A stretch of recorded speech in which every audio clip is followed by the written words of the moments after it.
Aida muusika on ju imeline, et kes ei oleks tänapäeval kuulnud triumfimarssi, ma arvan, et see on igale kuulajale, vaatajale tuntud teema, käinud läbi mitmetest reklaamidest, filmidest, Aida tuntud fanfaarid, millega algavad väga paljud, ma ei tea, spordiüritused, mida kõike.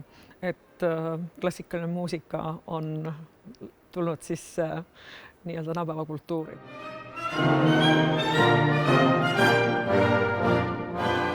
See muusika on seinast seina, ta on nii-öelda masside muusika, mis võimaldab pisut suuremates ooperiteatrites lavale tuua elevante ja 200-pealist koori.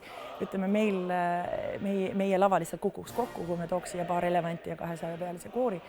Aga ja teisest küljest on seal nagu ülikammerlikud nii-öelda stseenid, mis on nii-öelda põhikarakterite vahel, et need on ka muusikaliselt täiesti teisest puust, et nad on ülikammerlikud ja ülifiligraansed ka.